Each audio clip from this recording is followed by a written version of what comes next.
From Al Lang Stadium in it is time for the USL Academy Final. There are two teams left standing. It's Queensboro FC and Indy 11. With Devin Kerr, I'm Josh Eastern. Thanks so much for being with us. There was a trophy raised on this field a week ago, and there will be another one raised at the end of the night here as well. Excited to be here for this match and a look at how these teams got to this point. Both teams perfect through their group stage matches. A lot of questions coming into the tournament about who is going to advance. A tremendous amount of talent, both in Groups A and Groups B. We just saw the third place match, New Mexico United taking it down, but unblemished for Indy 11 and Queensboro FC. They've been fantastic so far. And so far, a player to watch for both teams. We'll start with Indy 11. Kabiru Ghaffar, he's been pouring in the goals. Scored in every single game. So it's one thing to look at the 3 goals and go, okay, he's back 3, he's dangerous, but he's made an impact in every single game. And the way that Indiana Fire like to transition quickly, they've got all playing off the back shoulder, but Ghaffar continuously, with his tremendous amount of speed, pushes them into the final third, bags goals left and right. On the other side, the 16-year-old Damian Barker, he has 3 goals as well. Interesting the way that Queensboro FC attack. They build a little bit differently than what you're going to see out of Indiana Fire. They throw a lot of numbers forward. It's not always in transition, though they can do it. But when they reach in and around the top of the 18, Damian Barker is their go-to guy. They know it, but can he produce in a big-time night like this? And it looks like it'll be a 3-back for Diego Gomez in Queensboro. Let's see how this plays out, because come final time, coaches like to have a little fun and posture coming into it. Saw the same thing for the Indiana Fire, but we know what they're bringing to the table. Queensboro FC have tweaked it a little bit, so are they going to play in a wingback style system? We know that they're going to go after Damian Barker in the 9, but who else is going to help join in support? Watch the midfielders on the inside for Indiana Fire. Diego Sanchez, Alan Torres, fantastic. 2 goals, 2 assists for the number 10. They are the balance for the middle of the field that is able to really be the glue for this team. We talked about Ghaffar, Palmer Alt as well, 2-time high school All-American. Great player to keep an eye on. We are just about ready to go. Today's referee, Stephen Richardson Jr. It is Indy 11 in all white, and in the purple and black is Queensboro. And we are just about set to conclude these USL Academy playoffs with our first ever USL Academy final. And just waiting for the final word, and we can get this one underway.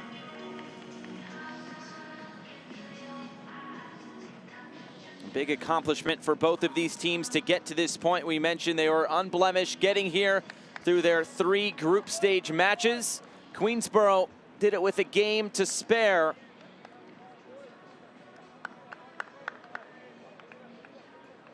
It's Benji Chavarria standing over the ball, just waiting on the whistle to get things underway. There is the whistle, and here we go. The USL Academy final is underway. And the first touch off the kickoff is by the goalkeeper, Paul Rodriguez. Some Spanish roots for the goalkeeper. And we'll see how this one plays out. Yesterday, Indy 11 had to get by Charlotte. They did so 2-0 to get into this final. As for Queensboro, a 2-1 win last time out against Southern Soccer Academy.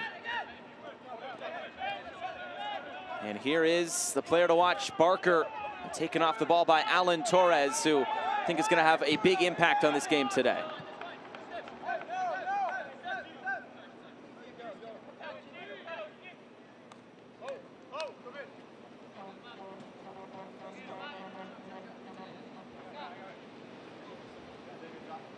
So for Queensboro, it started off with a 2-0 win over New Mexico. They then won 4-1 against Weston FC before beating Southern Soccer Academy yesterday by a score of 2-1. As for Indy 11, they started off with a 2-1 win against San Antonio, followed up with a 3-1 win against AC Connecticut, and then that 2-0 win against Charlotte Independence just yesterday. And something to note, these games are 70 minutes, and the intent for that is because of player health and safety with 4 games in 4 days. If it is needed, there will be a 15-minute extra time and then penalties at the end. This should be an interesting final. Of course, Queensboro, this could be the biggest game they've ever played thus far. It is. It is the biggest game they've ever played thus far. You know what's funny to me is a couple of things. Number one, I love the fact that not only was the championship final here just a week time ago, this is the last game, calendar-wise, within the USL schedule in its umbrella. I'm talking championship, League One, and of course the academy level. How great is it that the youngsters are the ones that get to cap off this tremendous year that we've seen within the entire USL structure? I love the point that it's on the same field as the USL Championship just a week ago. And of course, that was just because of the Tampa Bay Rowdies doing their business, but these two teams will get to raise a trophy at the end of this game.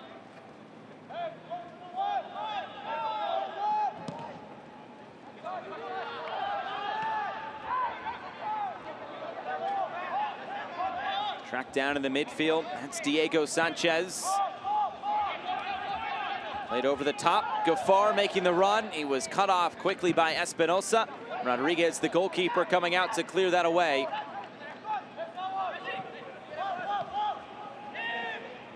Chavarria tries to play it forward, and it's Rodriguez once again.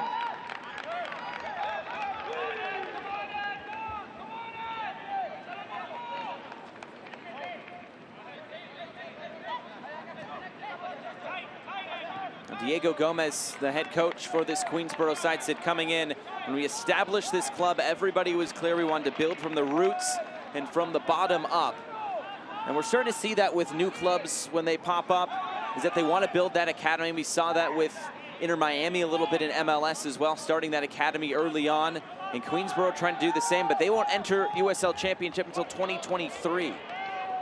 This question is posed at a lot of different levels within the pyramid in the United States, Josh. And the constant argument that I make, especially at the professional level, is this. You want to be successful? Hire better coaches, develop better players. This is sort of the chicken and the egg conundrum for Queensboro FC. And though we know that their senior level team will be coming, that's been delayed a little bit because of COVID, they can't control that. But the success within the youth ranks, that is now going to allow them not just to have success here, but it sets them up. This gives some really interesting questions to be asked at the senior level above of, okay, who showcased themselves beneath us in a good way that we can now give them the opportunity to build from within and come in to the professional ranks? Because that's something that we've heard the entire time for Queensboro. From the time that they've been announced up until this whistle is blown, they've talked about culture, they've talked about success from within. A lot of teams talk that talk, but it's very difficult to actually get the results, and they're playing it out right in front of you right now. And Diego Gomez, to finish that up, he said he was, quote, pretty sure that some of these players will be on the first team in 2023 when they kick off in the USL Championship. But for now, it's a free kick on the far side for Queensboro. Chavarria, along with, pardon me, that's Lograsso who stands over it, swinging this in, quickly headed away.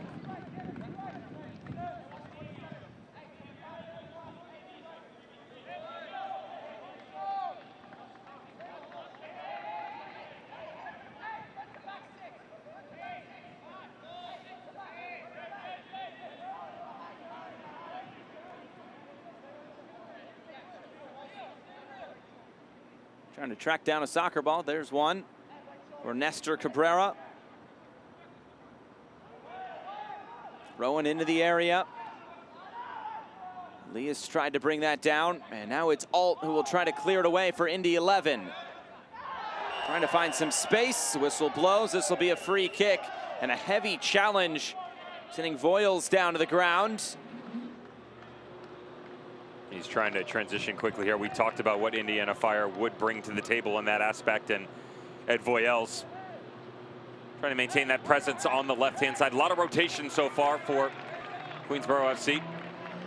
There's going to be a lot of speed on the field for both of these teams, and expect them to be non-stop. I do like the fact, by the way, you talked about the 35-minute halves. A lot of people might cock their head and look at that and go, why? You mentioned why. I like the idea so much, Josh, because the intensity that these games bring in such a finite amount of time, you're asking a lot out of these young men. And they're doing it in an arena that's so competitive. Understand that there's a couple of different looks you're getting at these players as well. They want to play well for their team. Some of these guys have already committed to the collegiate level. And if not, there are scouts here and scouts nationwide currently watching to see, okay, where could this person fit into my program?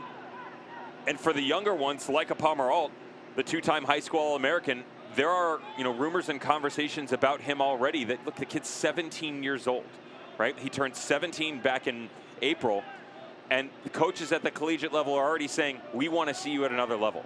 So what does he do? He jumps 2 age groups to go and play with the older group, with Kiki Wallace, the Indiana Fire, and the U19s. So there's so many different things at stake within the group, but for the individuals as well. And already with a goal against AC Connecticut, an assist against Charlotte Independence. And he is acclimating well to this academy scene.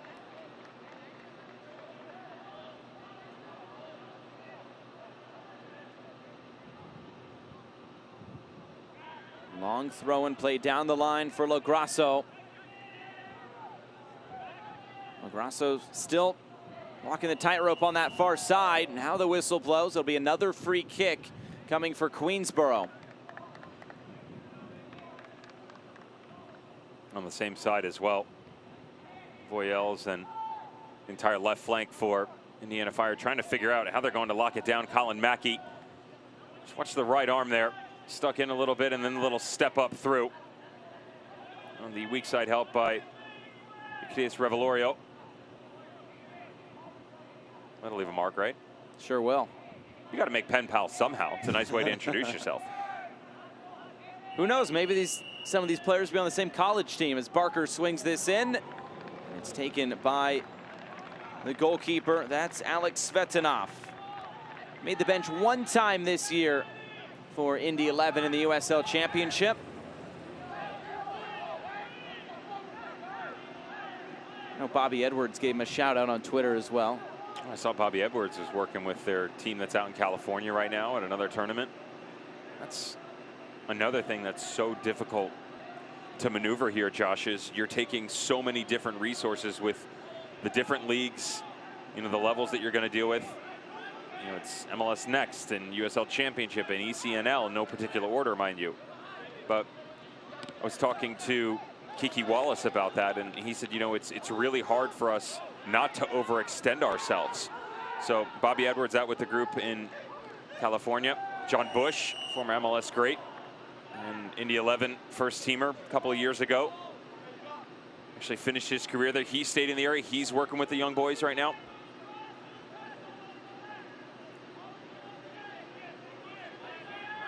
And what an awesome thing, too, to be able to get to play on a field like this. I mean, this is what you aspire to, right? I can remember a great setting. I can remember the first time I played on a professional field. And Torres trying to catch the goalkeeper out and nearly did. We've seen Rodriguez come off his line quite a bit trying to play the ball with his feet. And that one sailing out of play, but maybe a warning sign. Almost gets caught here. He's well off. It's 8-9 yards out, headed towards the penalty mark. Hits it with a bit of hope.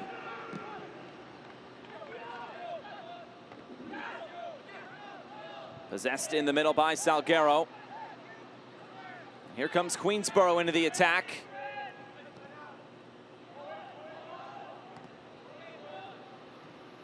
Played through for Alt. Ahead for Gaffar, took a peek at the flag, it stays down. Trying to get around the goalkeeper and saved off the line. Esteban Espinosa able to clear that away. That was Kabiru Gaffar who nearly had the opener. There's so much that goes right here for the Indiana Fire that it ends up in the wrong. Watch the delayed run. Is he on? He is on.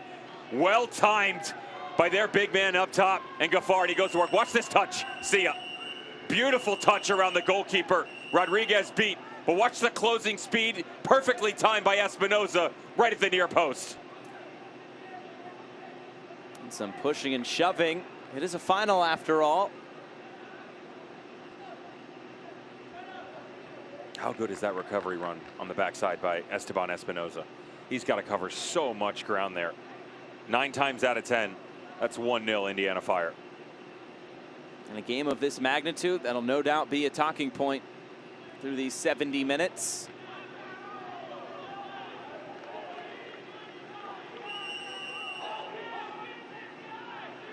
It'll be a corner kick now for Indy 11. Here's the in-swinger, lifted into the top of the 6-yard box, and this bounces in! Indy 11 strike on the corner kick, and it's 1-0. It was Diego Rodriguez to get the goal. It's his second goal in as many games, and Indy 11 lead 1-0. Not the prettiest of contact by the defender, but the redirect off of it throws Paul Rodriguez for a curve. Beautiful ball to the back post. Watch him get up as he heads this down. It's not as close in proximity to the net as he'd like it to be, but watch it spray up off the deck.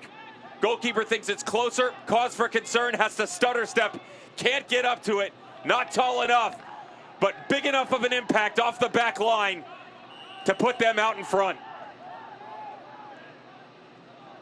The defender able to come up with a big moment in the attack.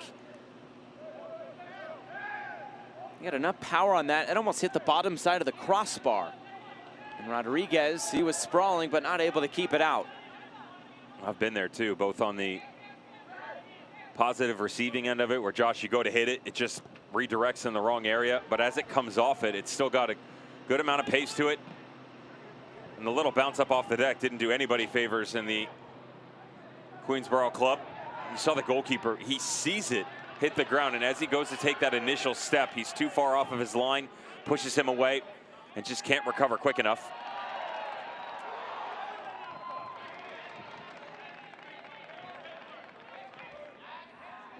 This USL Academy final presented by Puma.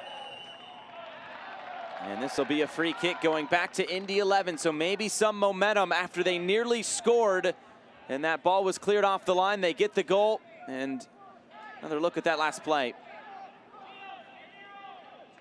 It's just a follow through. Last I checked, not allowed to do that, Josh. What about in the Devin Kerr rule book? It's good in my book. No, definitely not. Obviously, you don't want anybody to get hurt, and it's just the follow through. That's a bit of frustration as well for Queensboro FC. They've been chasing here a little bit. You can see that they're trying to build, though. You know, there's a good presence on the outside. Anderson Holt, a really good job of, you know, stretching things out here. Would say that they haven't exactly gotten the midfield on the ball as much as they'd like. They've been bypassed a lot in that aspect because of the fire and the way that they like to counter. So you're seeing a lot of point A to point C type things, and the link-up play that has been so great all tournament long for Queensboro, just escaping them so far.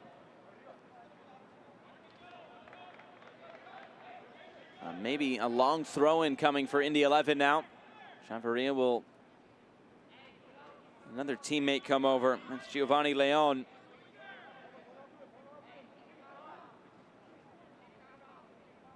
Towards the end line, this stays in play. And now it's cleared. Queensboro trying to test Svetnov in the Indy 11 goal, but so far it's pretty much just been something like this in terms of touches for Svetnov.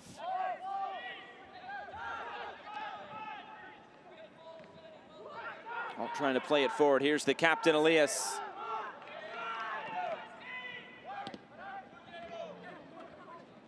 Elias again coming through the middle.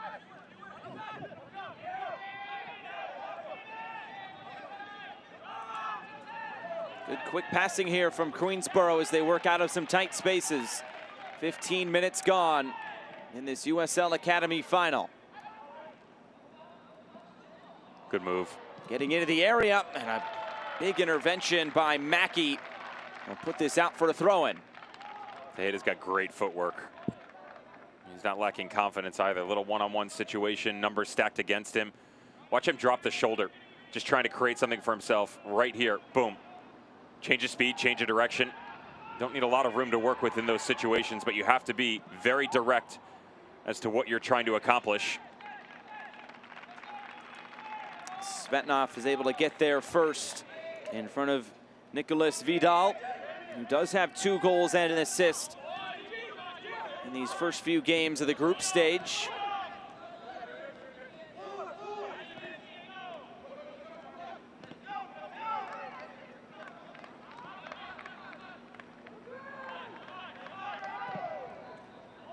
Bypass the midfield, long over the top. Good first touch. Maybe just a bit heavy, and it's swept away by Holt.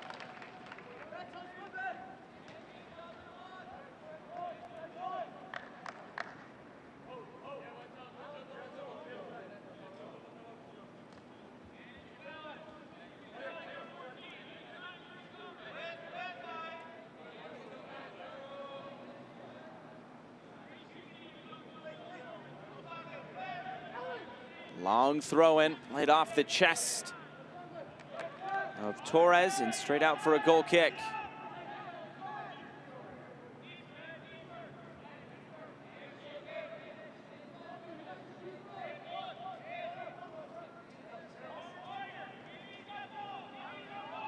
Seems like at times Rodriguez, the goalkeeper, being used as an extra field player in distribution.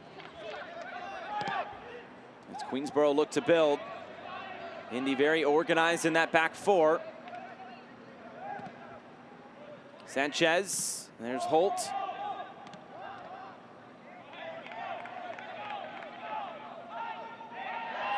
A collision, this will be a free kick going to Queensboro.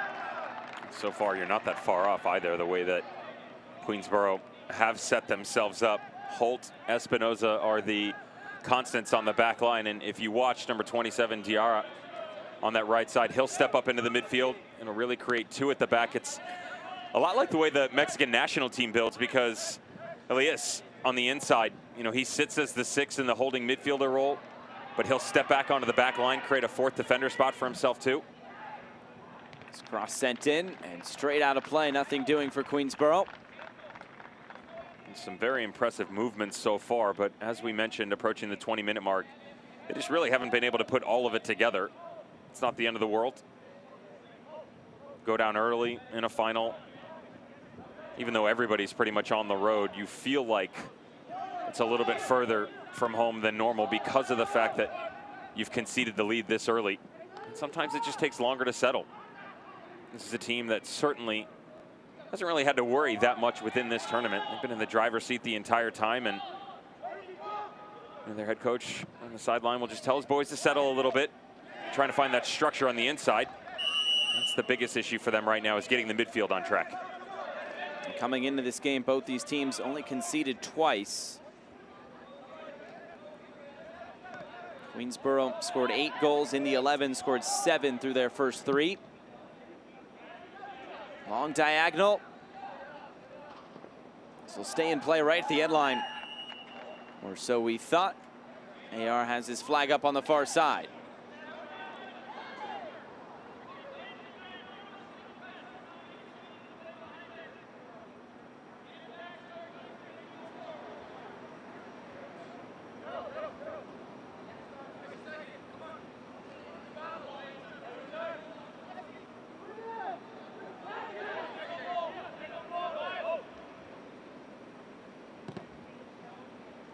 Sventonov sends this downfield.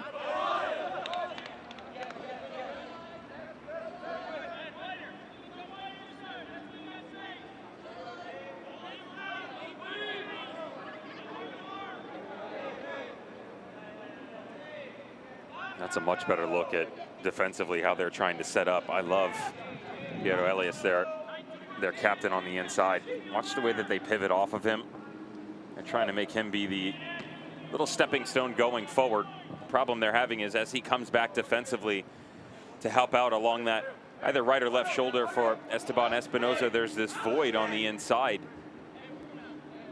And so it throws the shape off a little bit. The NFI are able to build through it, and then they're doing a really good job too about pinching into these channels on the outside. Outside of Anderson, Holt specifically on the left, that's where Gafar is attacking.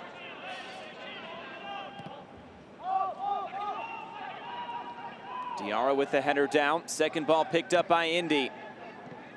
Here's Torres. Torres will look to take this on. It was blocked right at the top of the area.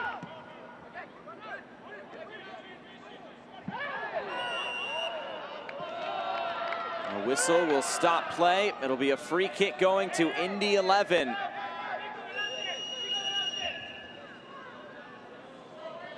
This has got to be Diego Sanchez territory with that magical left foot that he carries. Pretty big ask from about 30 yards out, but he's wondrous from set pieces. Either the service he provides or going direct, which he loves to do. Can hit it with a ton of pace and just gets that little bit of drag off of it. Got to watch the near post pull on him.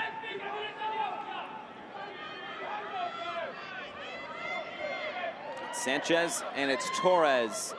This will be Sanchez to take this on. Oh, what a goal! He doubles the advantage for Indy 11. That is brilliant from the 16-year-old.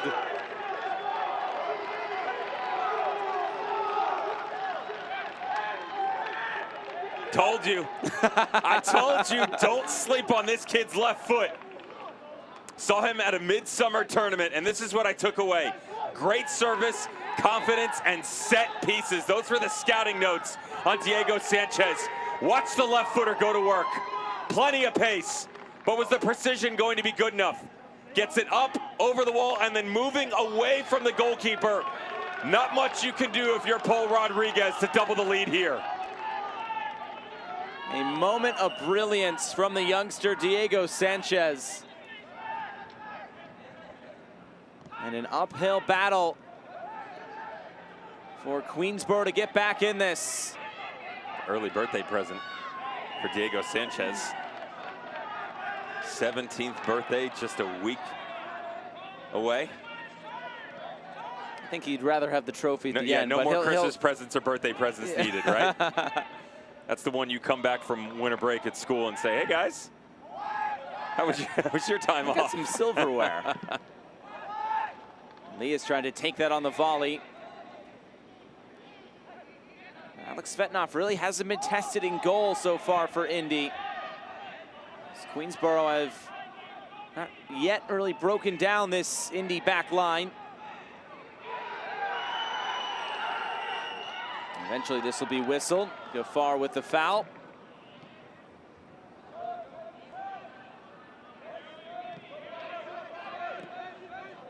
A heavy touch by Anderson Holt. We'll put this out. Another throw-in coming for Indy.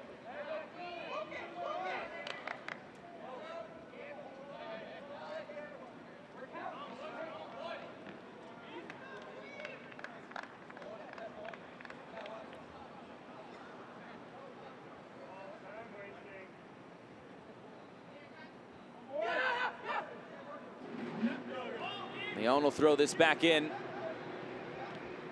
Torres controlling things in the middle. They'll move this out to the left side. Plenty of options to aim for in the middle. Alt is in there. Holt clears. It's Torres to take this on and into the boards behind the goal.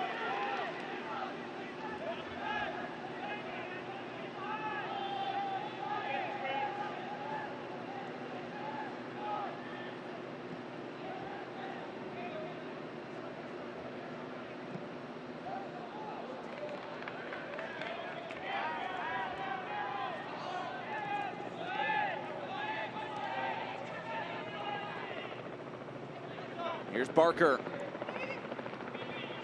Trying to play it forward, nothing doing. That's good patience. Right, I got to be smarter in that situation, though. If you're Palmer Alt, can't turn it over in those areas, especially when you allow Queensboro to reset their lines. Good job here on the inside. Elias to just step on it, recycle the other direction. That's the thing. Keep it moving in these situations, Josh, because they've got all the bodies that they move them forward. But that's kind of the way it's gone so far this first half, when they have done a good job of getting on the ball and trying to ask a few questions of Indiana Fire. They've gotten themselves into trouble where that untimely pass that doesn't need to be made. A lot of options, and instead of being forward thinking, they're trying to go side to side. But the numbers aren't necessarily there, and they're just gifting it right back to them.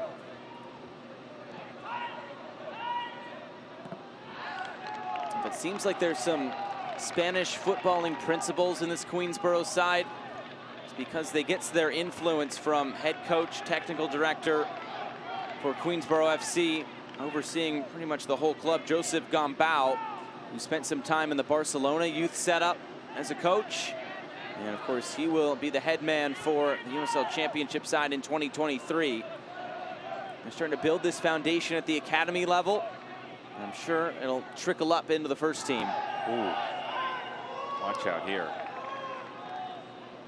Well, they've done it right so far. You know, we talked about it about 15 minutes in, that this organization is ambitious. You know, they don't want to just come in and say hello to everybody. They want to hit the ground running and turn some heads. They've certainly done that within the academy ranks, and now can that translate to the The boys above them, time will tell.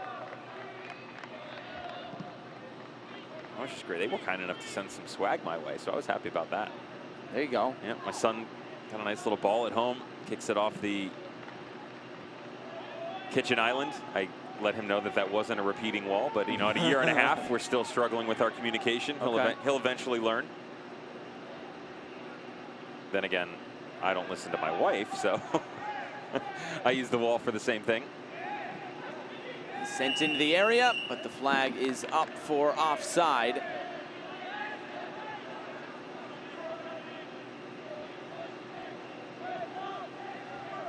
This USL Academy final is presented by Puma. It's 2-0 to Indy 11. Diego Sanchez, Diego Rodriguez, the two goal scorers. Remember, it's 2 35-minute halves. So nearing halftime here from Al Lang Stadium in St. Petersburg, Florida.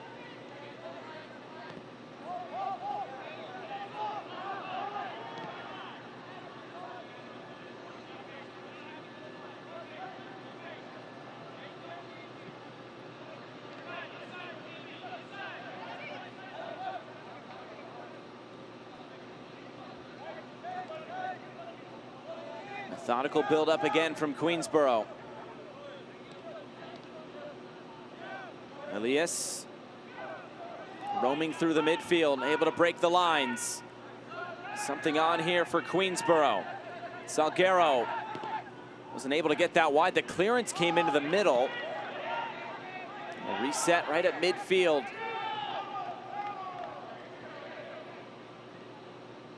Here's Espinosa.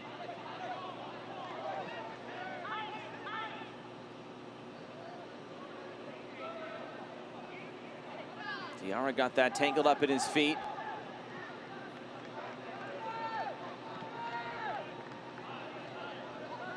Here's Holt.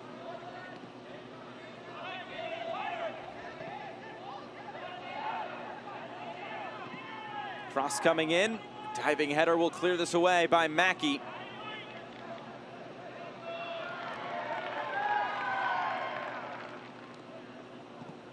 Shot from distance, and that not testing Svetnov. Nestor Cabrera trying to test the Indy 11 goalkeeper. Really good recovery from their number 10, though, as they moved from left to right. Ball got turned over, and then watch Nestor Cabrera come back in. This is just an individual who's trying to will his team back into some positive momentum right now. Great little touch, goes the other way. Second touch away from his body allows him to either go for glory or play one down into the corner, and he goes for the former. Queensboro's number 10, Nestor Cabrera, 18 years old. He earned a call-up to the Guatemala under-20 side back in November.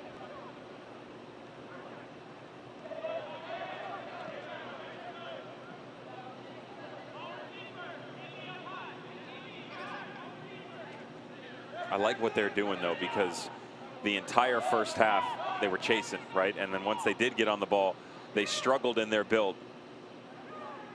Elias trying to take this forward. It took a deflection, but Svetnov able to settle it. The reason they're starting to find some success right now is because, not just because of the numbers, but where the threats are coming from. That man right there, El Capitan, Elias, the little step coming forward. Basically, Vidal and Cabrera are sitting in front of him. But Nicolas Vidal, you'll see him step into the 10. He'll jump onto the front line, and he'll provide this extension out on the left flank as well. And what that does is allows their captain to really step into the space that was just previously occupied by Vidal in front of him. So it adds extra number, but it also defensively resets the line where you've become flat again in the middle, and it's much more difficult for Indiana Fire to play through.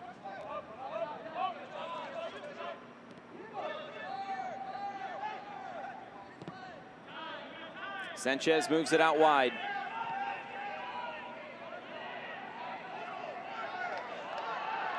And the 11 find another goal before halftime. This, though, a turnover from Voiles.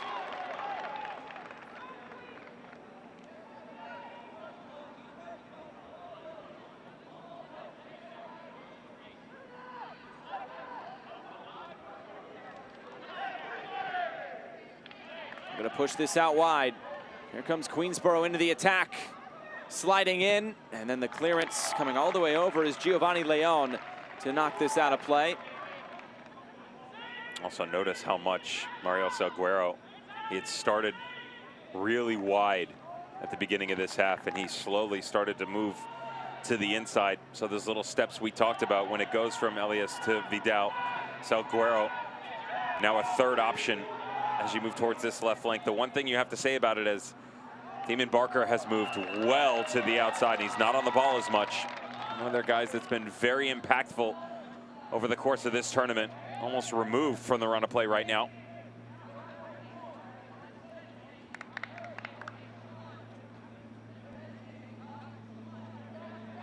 Final few minutes before halftime. Diego Sanchez, Diego Rodriguez, the 2 goal scorers for Indy 11 in this USL Academy final.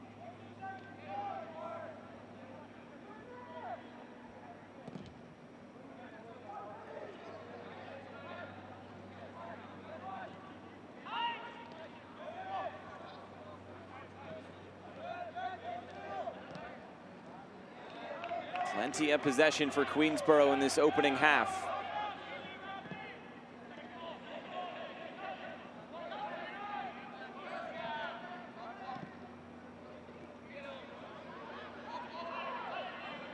Elias plays this centrally.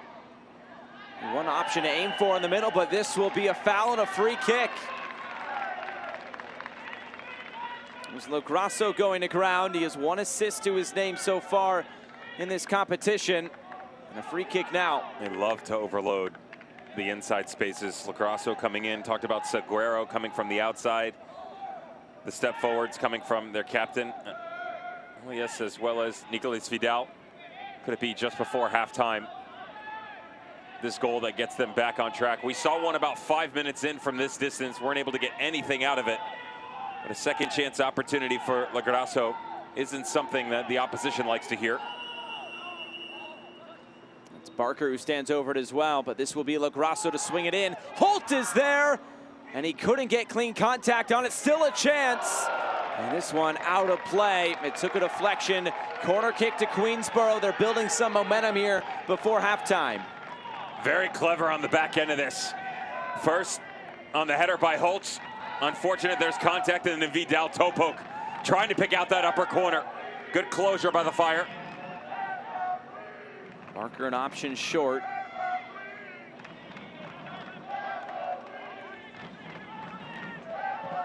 Lograsso swings this in. It's Diarra, and it's just wide. Svetnov was rooted to his position, but it stays at 2-0.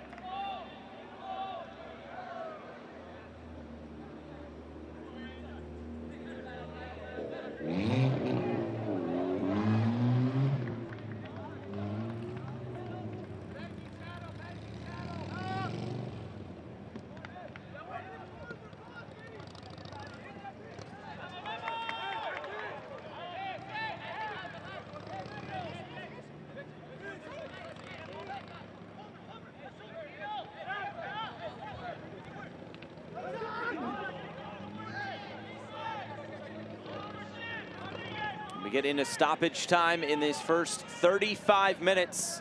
2 35-minute halves. The reason being is for player health and safety with 4 games in 4 days.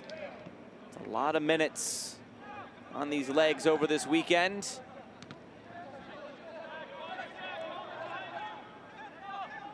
A little bit of an extra break though before this game, with most of the games being played in the morning, so just a few extra hours rest ahead of this Academy final after the group stage finished up yesterday. The north part of the Tampa area.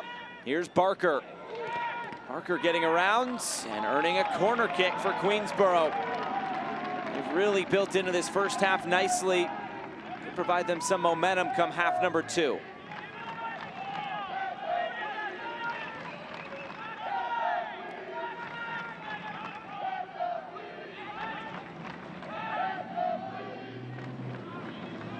Here's the in-swinger, trying to test Svetnov.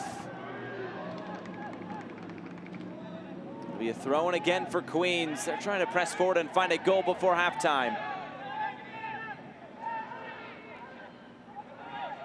Well, they certainly are great on the ball, right? I mean, you can see the ideas coming for Queensboro FC, for an Indiana Fire team too that notoriously has kind of struggled down the stretch. Flicked forward and taken by Svetnov. And that will bring us to the end of this first half. Two very well taken goals for Indy 11. It was Diego Rodriguez, Diego Sanchez on the set piece. And we have hit halftime in this USL Academy final presented by Puma. It is Queensboro 0. It's Indy 11 2.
Welcome back. Halftime of this USL Academy final at Lang Stadium, St. Petersburg, Florida. It's Indy 11 and Queensboro. It has been a few weeks of finals across all levels of the USL. And we start in the USL Championship. What a playoffs this was overall. Oh my goodness. From start to finish, we had upsets galore in the West. El Paso Locomotive and Phoenix Rising going down in the first round. A little bit of controversy with what went on between Birmingham and Pittsburgh. Unfortunately, Pittsburgh not able to play, but everybody, high quality, high intensity. The depth of this league and the talent, Josh, just continues to grow each and every year. We saw that from the first match till the final at Al Lang. And speaking of that final, Tampa Bay Rowdies, Orange County SC. What a game this was. It started off what looked to be pretty bright for the Rowdies. Rakovsky, though, denying the penalty. Ekra's definitely in. It's a mistake by Kevin Alston, but bailed out by Patrick Rakovsky. Fourth penalty missed on the season by Sebe Guenzati, and back to work for Orange County. Actually struggled in the opening 20 to 25 minutes, but the mistake, uncustomary on the back line by the Tampa Bay Rowdies, given away by Jordan Scarlett. Damas makes him pay, 17th on the season. And Damas would not be done yet. Service from that right side. Damas one touch and a finish. Not the best of first touches, but this is the greatness of Damas, that even when he's in traffic, he's able to react, contort his body, and get a strike off. You have to question what was going on between the two defenders. Jordan Scarlett and Forrest Lasso, neither one steps in. Damas steps up, 2-0, and they're cruising. And then Kuningas steps up, and that is a worldie. What a strike. An absolute blast from distance, about 25 yards out, around the wall, up and away they go. 3-0 at halftime. Rowdies grab one back, but it was too little, too late. Orange County gets their first star. In Orange County, they go all the way into Florida, and it's Michael Orozco who gets to raise that trophy in the end. Orange County, as you said, their first title. In USL League One, pretty chaotic playoffs all around, but in the end, it was Omaha to raise the trophy in the end. And we knew that it was going to be these two teams, right? We knew it was going to be Union Omaha and Greenville, and how poetic it was, because this was the game everybody wanted at the end of 2020. We got a bit of unfinished business earlier this year, back in mid-May, but this was the big one. And it was all Omaha pretty much right from the get-go. Villader was great in the game. He was the player of the match, but it was Evan Conway to score the opener. It was really interesting to me, Josh, because when you looked at Union Omaha, over the course of their tenure within this league, this was a team that created an identity. They like to sit, absorb pressure, and then they would counter going the other direction. They didn't need a lot of the ball, but as they went on through this season, they got better. They diversified their options. They were a team that liked to spread it around. They liked to play all over the field, but back in this final, in this game, they went back to square one. Transitioned with the best of them, 3-0, well-deserved victory. And we'll see who raises the trophy at the end of this Academy final. Indy 11 in Queensboro. Second half coming up.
Getting set for the second 35 minutes of action from Al Lang Stadium in St. Petersburg, Florida, the USL Academy final presented by Puma. It is 2-0 to Indy 11 at halftime. Going back and looking at that first half, plenty of highlights and mostly from an Indy 11 perspective, and this was nearly the opening goal, if not for a great defensive effort. This is the big takeaway you want to get from Indy 11 and what they did in this first half and what they've done this entire tournament is they've changed their style tactically to be more of a transitional team. They like to be more direct, go from A to B as quickly as possible. That's not what happened on the first goal, though. Set piece opportunity on the back post. Great job, not into the back of the net by Rodriguez.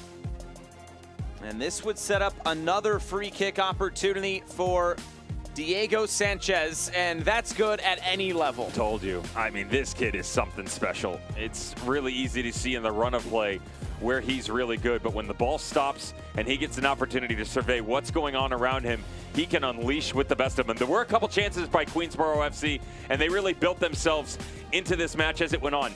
10, 15 minutes to go, got much better. Anderson Holt getting involved, Nestor Cabrera, Nicolas Fidel, all the midfielders, and a little bit of presence coming off of the back line. Unfortunately, they weren't able to stick anything into the back of the net, but momentum, even though they're down 2-0, currently leading to Diego Gomez's side.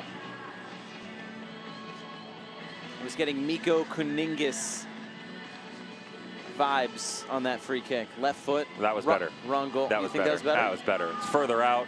It's higher. He goes up over the wall. Kuningis, and you know I'm a big Miko Kuningis fan. You know that. But I know. You know, it's a little bit closer. You know, the goalkeeper, respectfully, Rosarina was a bit further off his line, extended away from the play. This was much more of a difficult strike by Diego Sanchez to put into the back of the net. Very difficult for Paul Rodriguez to get anything done. But I will tell you this. In that switch that I talked about for Indy 11, Kiki Wallace talked about how this isn't exactly how they want to play, it's how they have to play. That is the similarity you will get from that Orange County squad at the championship level. This team had struggled coming down the stretch in their games. About mid-season, for the next 3 or 4 months, they'd go out 1-2, 3-0, and then teams would close them down, conceding a lot at the tail end of matches. Keep an eye on that, because although they were pretty good for most of the first half, as the half went on, Queensboro FC on the ball a lot more rotation. Very impressive moving back to front. Would expect them to come out here with a fury at the start of the second half. It was Indy 11 who went 6-3 in the East Central Division, a division that they were champions of. They beat Lou City 3-0 in their final match. As for Queensboro, they won the Northeast Division by 4 points over AC Connecticut. Went 11-1-2. Scored 45 goals, conceded just 8.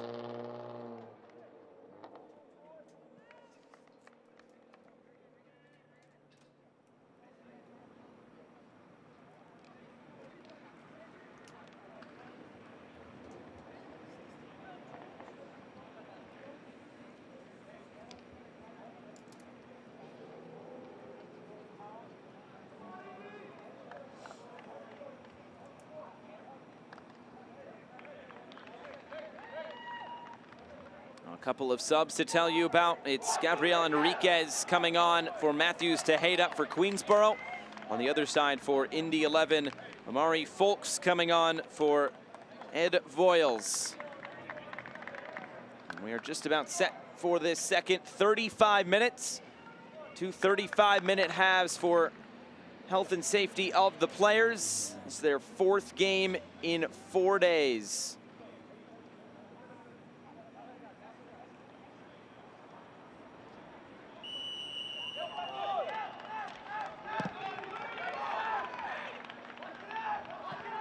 And a correction on that substitution. It's actually Brecken Minzy, number 15, coming on for Ed Voiles. And this second half is underway. The USL Academy final with Devin Kerr. I'm Josh Eastern. Biggest match, you can say, in the history of Queensboro FC. We'll see if they can mount a comeback. They ended the first half very well, and we'll see if they can turn that momentum into a goal.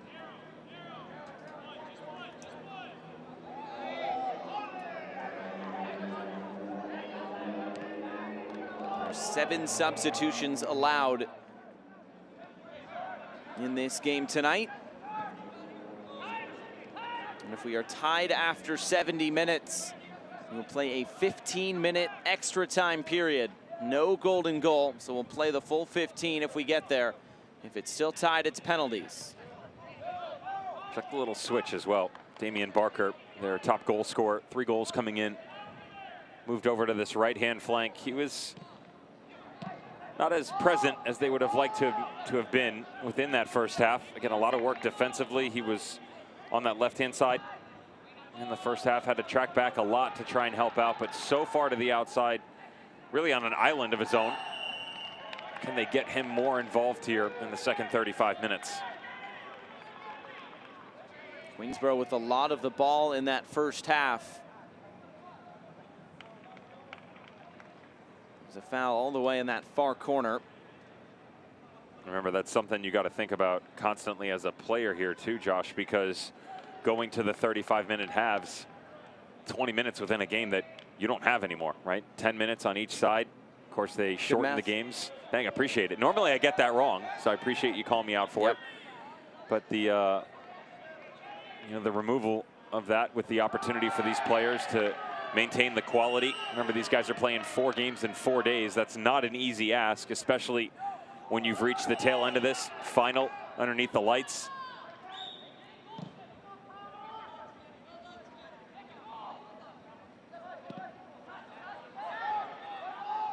There's Diarra trying to clear that away. Elias looking to go over the top. Here's Lograsso. Lograsso back on it. Trying to start something here for Queensboro.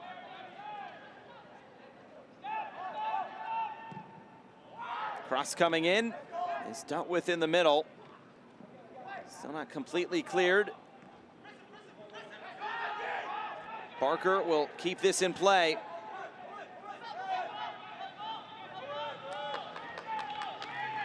Gonna be a throw-in going Indy's way.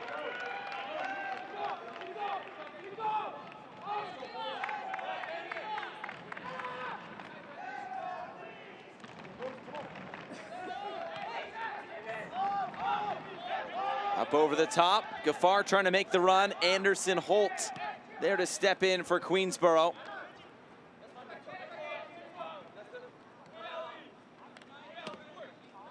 Good touch. I really like the way that Nicolas Vidal has grown into this game. You can see the quality when he's on the ball.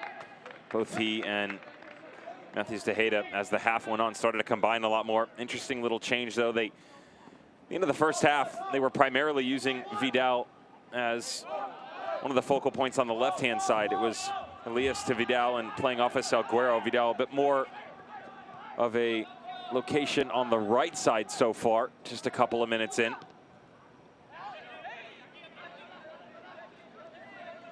Still trying to find a way to get Damian Barker more involved, though.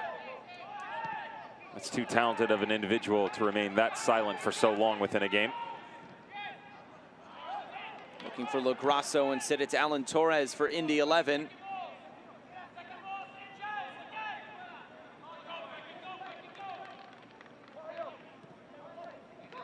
Could be a lot of defending and not being on the ball for Indy 11 in this second half, but they have the 2-goal advantage. Here's Vidal looking in field. Vidal, it was a good touch by Chavarria just to jar that loose for a moment. The cross coming in is taken by Svetanov.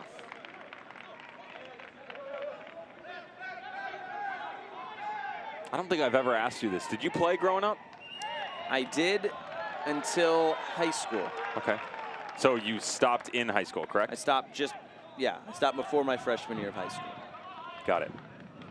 Any fun memories of, you know, youth tournaments and stuff that come to mind, thinking about stuff like that? I mostly just played rec. It was mostly just for fun. I didn't play the travel, the select, whatever you want to call it. The travel. I don't know what you want to call it. You kids in your travel talk. Academy. I wasn't at this level, that's fair to say.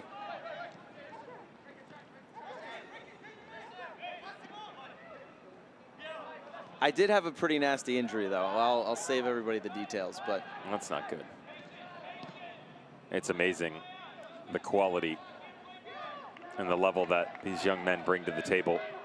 how the training has changed, the ability to affect the mental psyche a lot more than we saw in the 90s and 2000s. It's a different game now, in theory. Although I heard a pundit a couple of months back make a comment about how we make it more difficult on ourselves these days. So watch out. To the end line, a shout for penalty, and nothing doing as LaGrasso went to ground. I might make the argument here that the penalty possibly occurred beforehand. There's a pull right there. Could have been a foul as he cuts back through. I don't see much in it, though. He steps in front of him, but there's not a lot of contact in terms of initiation from the defender. LaGrasso's sort of looking for it there. Heck of a move put on the striker, though. It just took Queensboro a bit of time to get, I guess, relaxed into this game. And going down 2-0. Yeah. This team can play, though. You and I were talking about it at halftime. I like the way that they're trying to build. Talked about, you know, this back three with Holt, Espinoza, and Diarra. The way that they move, they put a lot of emphasis on Elias in the midfield, but his ability to combine the responsibility that he carries, he shores up the back line with a 4. He moves into the midfield. He plays the 6, the 8. He can step into the 10 type role. I equated him to similarity of player of Edson Alvarez, the Mexican national team player. It's the way that Ajax used to use him for such an extended period of time. It's Leon who's taking a moment just to get up back to his feet. A look at this challenge by Diarra. Ooh. Stud to the bone. Yeah, he feels that one. Hoping that he can walk it off. Just a stinger right on the top of your foot.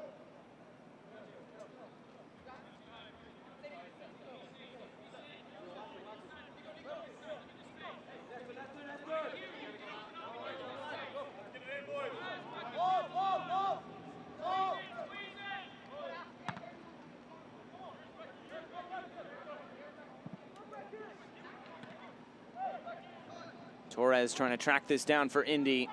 He's trying to gain some time on the ball and doing a lot of chasing.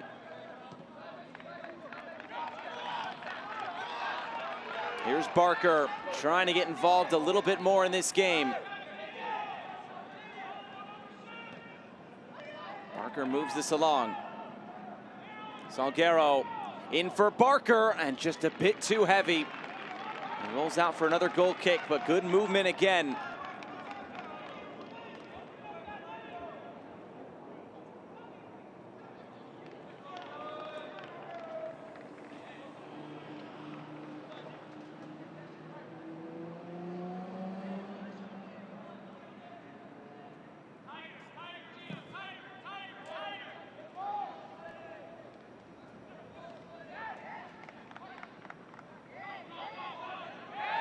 Elias was clipped. This will be another free kick for Queensboro.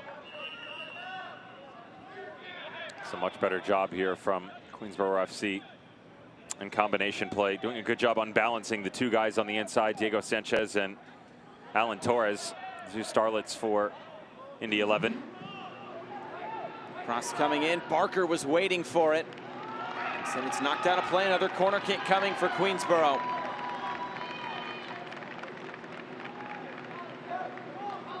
With all that space that's available on the inside, they start to scramble in one area, and that opens up opportunities on the outside. Getting Damian Barker, substitute Gabriel Enriquez, more involved here. Good presence on both wings here in the second half for Queensboro. Still searching to grab one of those goals back, though.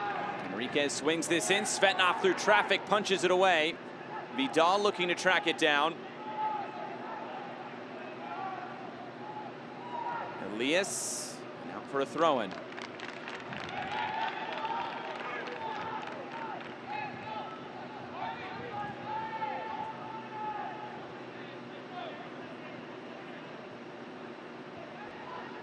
Trying a long throw-in now. Good distance on that. Player went down. That was Elias. Diarra trying to keep this alive. Still Diarra. Failed clearance. It's Holt. Low shot. It's off the post. Did a whistle come first? It did. That'll end the threat. Is the argument a foul here on the backside? A little step in, watch right there. No. Right there, the follow through on the defender. It was actually a track back by Gaffar. It's really the best movement we've seen out of Diarra coming off the back line today. Great job just continuing forward, 3-4 challenges. It's really difficult as a player too, Josh, when even when you have the lead, you start to chase this much. The chances start to come the way of your opponent. You're scrambling a little bit more than you were, or I should say a lot more than you were in the first half. Kiki Wallace talked about that. So this team has had some troubles in the past of closing games out. Starting to see some of those ghosts come out of the closet to haunt them a little bit. The hopes are that they can continue to stretch this game a little bit further. As mentioned, the 35-minute halves, you know, you're not looking just inside 45 minutes from now. Cut that in about half the time. So there is that saving grace. It's a long way to go between now and then, though. Heck of a tackle right there. Is Cabrera going down, but that one calculated just right. Here's Barker. Barker playing this through and out of play.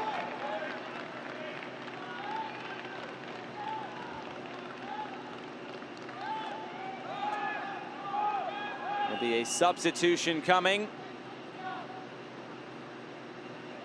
It is Caleb Taylor coming on for Moussa Diarra. Caleb Taylor, 1 goal last time out against Southern Soccer Academy. The 18-year-old will come on for the final 20+ minutes.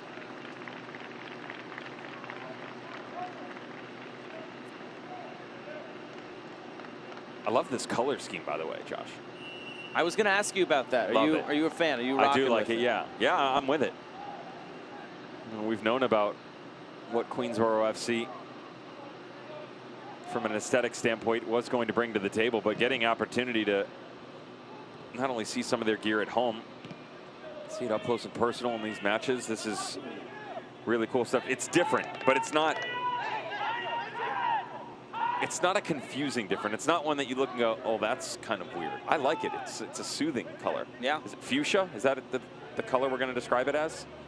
Should have asked this question ahead of time, and my apologies to Queensboro FC, but it's... I don't know how to describe it, but it's not purple, it's not pink, it's somewhere in the middle. It's not lavender. Nope. Is it magenta? It's beautiful, is what it is. And I love the fact that they play off it with the black and the white, right? It looks good. No complaints here.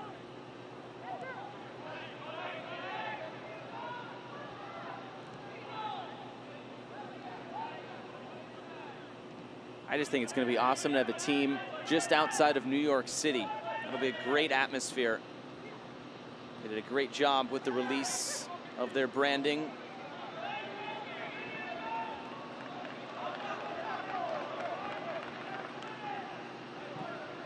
Playing through the lines again. Svetnov lets it run out for another goal kick. Just 20 minutes to go in these 35-minute halves. Rodriguez and Sanchez, the 2 goal scorers, both sharing the first name of Diego. Here we go, by the way. This is our answer. We should have had this ahead of time, but the color palette of the crest is actually centered upon one of the most iconic colors of New York City's subway system. Queensboro FC purple, shared by the 7 train connecting Queens to Manhattan. There's no connection there. And a little step up here by Caleb Taylor. Complementary colors include dark and light gray, evoking the urban landscape of New York City. There's a reasoning behind it all. So it's the 7 train purple. That was my next guess. All right.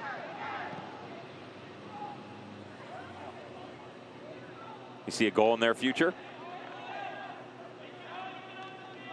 I say yes. I'm with you on that one. I don't know if there's 2, but the way that they've been attacking for the better part of about 20 minutes now, you know, they hit the 25-30 minute mark of the first half and have really continued forth since then. You wonder when you do start to gain some of that positive play, Josh, and you make the changes, can you maintain the same chemistry? That's something at the youth level that's always been an issue the depth of players has gotten better. But even at that age, it's really difficult to step right into a high-intensity match and maintain that same sort of consistency. But on the Indy side, do you feel like they can see this out when they're chasing as much as they are? Given the comments coming out of my conversation with Kiki Wallace, I would say yes. You know, maybe a kink in the armor is one thing, giving up a goal, but he has said that as the season has gone on, they've done a much better job of closing games out. It was really the Achilles heel that they dealt with, but changing into the 4-4-2 felt like it gave them that consistency on the inside, that defensively they were able to not just shore up the back line, but make sure they moved in transition both front and back within both systems as they attacked going forward and then dropping back defensively to help out. But to that point, it is very difficult as a player, and we mentioned this a couple of minutes ago, to chase this much for so long and not give something up. And even though it was called off, they did just hit the post a few moments ago.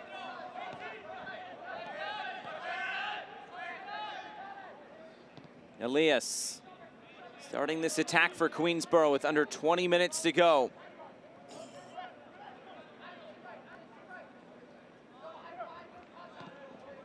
First ever USL Academy final. They're in St. Petersburg, Florida, at Lang Stadium.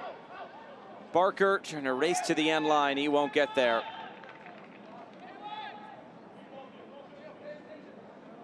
And Indy 11 can take its time putting this back in play.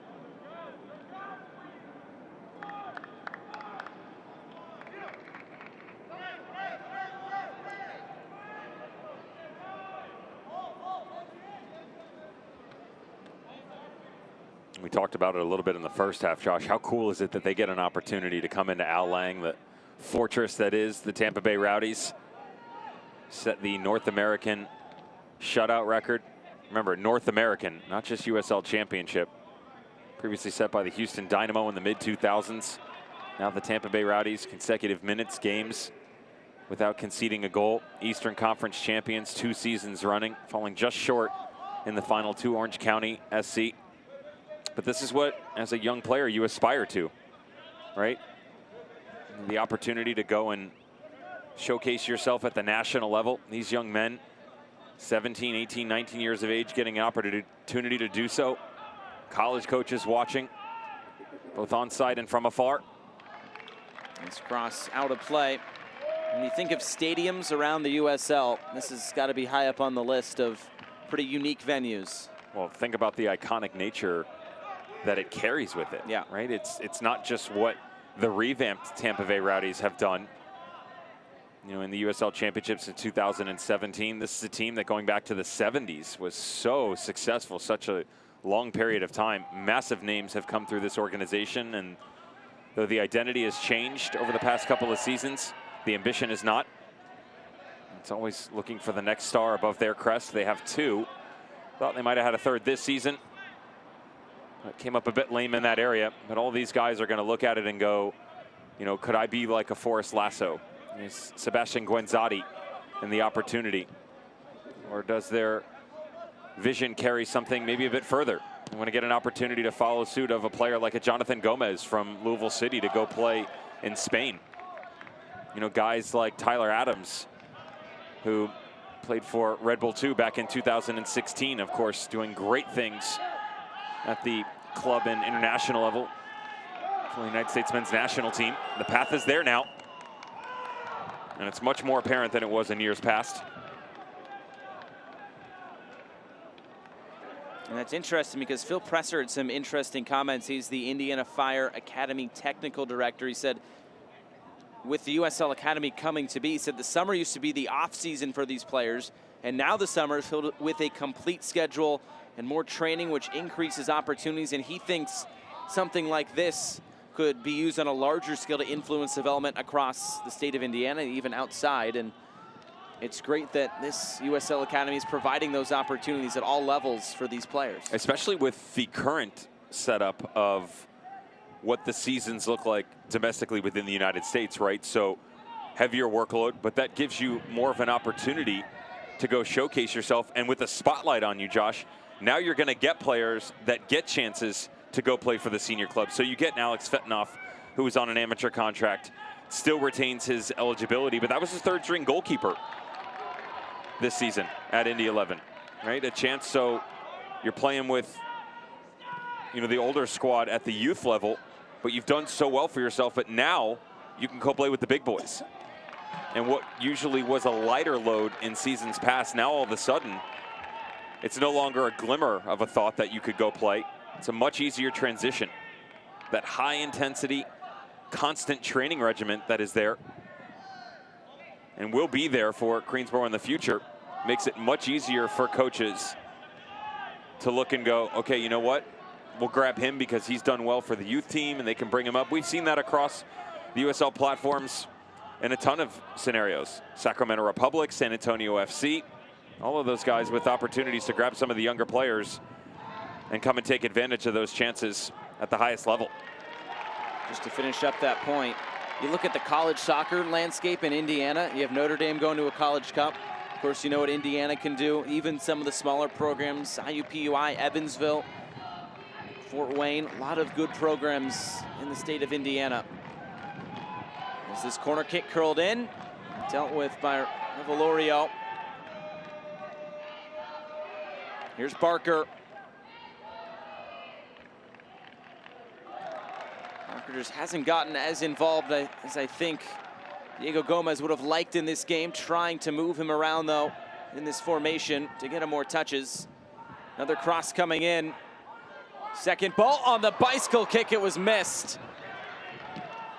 We've already seen one spectacular goal in this game. That would have been a second. The degree of difficulty very high. There's Rodriguez well outside of his 18-yard box.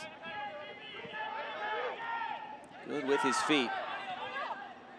He is very good with his feet. Some of the balls that come up over the top makes your heart stop a little bit, right?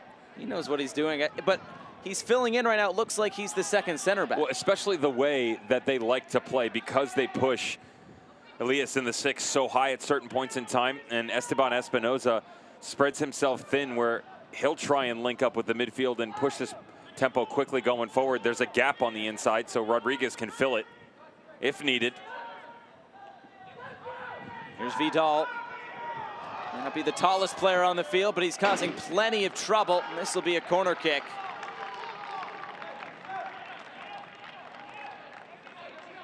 And this is what you call apologies. Sorry. Whoop. Yep, forgot something. Just a friendly reminder. Clean up aisle 3. Now a corner kick coming for Enriquez. 2 assists to his name already. These USL Academy playoffs. With Svetnov to punch it away. Still not gone here. Queensboro attacking. And he'll set up another free kick. Just about 10 minutes to go in this USL Academy final presented by Puma. 2 goals for Indy 11 in the first half. Diego Rodriguez and then Diego Sanchez. Queensboro support very vocal here at Al Lang. Lifted in towards Svetanov, bobbled, but able to make the catch.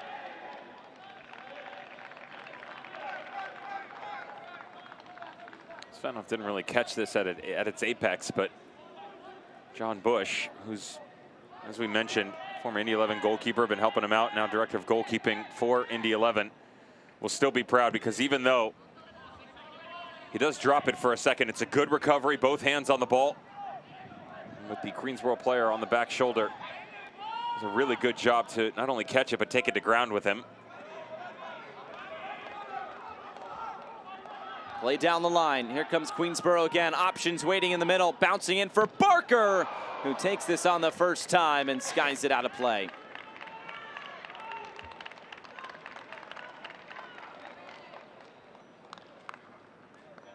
Even though from distance, this really is the best opportunity that we've seen from Damian Barker in this game. 10 minutes and change to go. They moved him from the left flank to the right here in the second half. He's definitely been more active. Haven't been able to get the ball out in front of him as much as they'd like. But as this popped up for him, you wonder if he was going to have a go or try and bring it down. You see the form just failing him a little bit, Josh. Here comes Indy 11. Gaffar making the run. Gaffar on the turn, lays this one off. It's Alt to put this away, which he does. Indy 11 score a third goal. It's Palmer Alt, his second goal in these playoffs. And it may have just won the USL Academy final for Indy.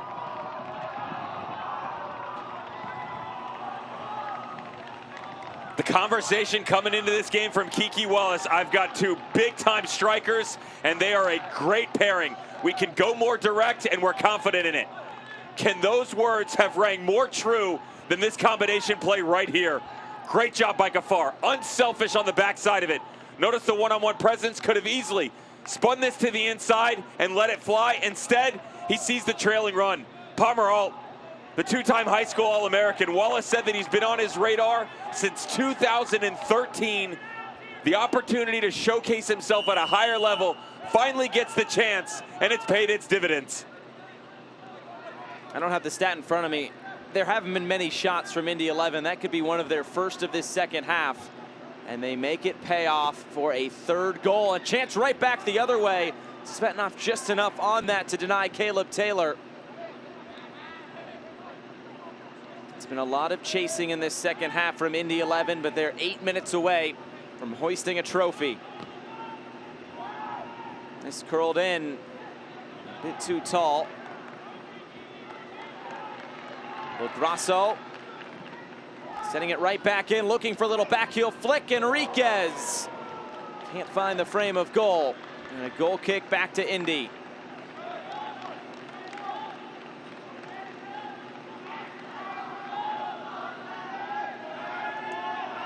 And the substitution will be Joel Favard coming on for Nestor Cabrera.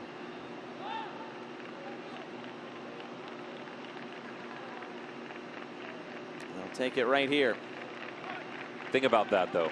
The mental tenacity it takes, Josh, where you do your job opening 20 minutes of this game, you get your 2-0 lead, sort of put it on cruise control for a little while, and then all of a sudden, here comes Queensboro FC. Tail end of the first half, very good for Diego Gomez's squad. A lot better build here in the second half. Good balance.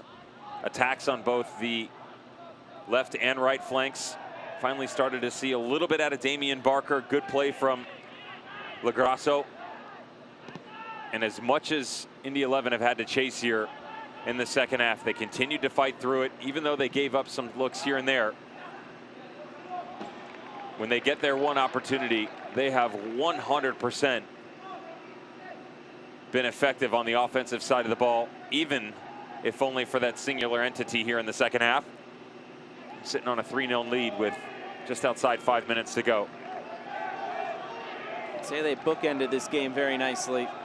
Good start, good finish. And did enough in the middle to preserve that advantage. Enriquez, another cross coming in, and this one dealt with by Gaffar.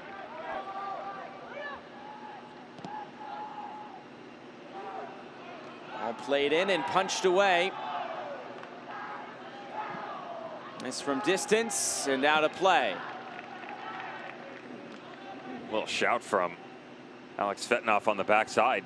Really good job by the goalkeeper, though, as this thing's floated in. Watch him come get this at its highest point. Maintain that big presence. Two attackers coming. No thank you. Goalkeeper says absolutely not. Good punch away. Away from the danger zone, away from traffic.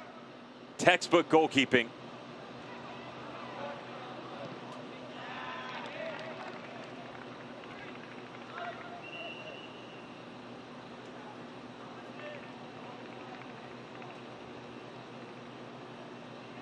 Looks like another couple of substitutions coming.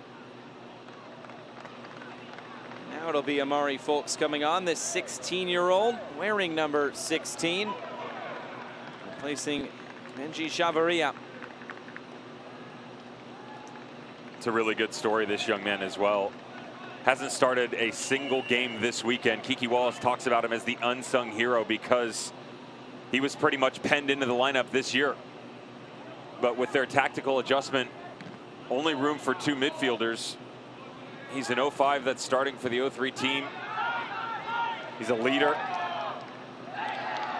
Likes to hold guys accountable, constantly keeping them organized, and not just giving orders out, Josh, but making sure that, you know, they're understood. It's not a passive suggestion. It's more like, let's get it done now.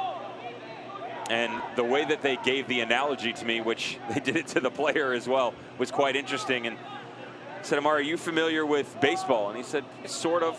You know, I know what it is. I don't really play it. I don't watch it that much. That's a shame. And he said, and he says, you're our closer. Oh. They brought in the analogy of Mariano Rivera and how maybe he doesn't play as much, but he's still so impactful for the team. That's what you get out of Amari Folks. Gone from the starting 11. Not necessarily seen as a man of minutes now, but that role and purpose is still valuable. That every single game within this tournament, he's been such an impactful player. And it's hard not to put him on the field, but he's got to trust their attacking guys to score, go do their job, and then they can bring him in, let him finish it off. We're going to get Metallica, Enter Sandman. Go ahead. All right. Player down here for Indy. We'll slow things for a moment. 3 minutes to go. Indy 11 closing in on the first ever USL Academy final. It has been a dominating performance. May not show it in the possession stats, but two very well taken goals off of set pieces in the first half.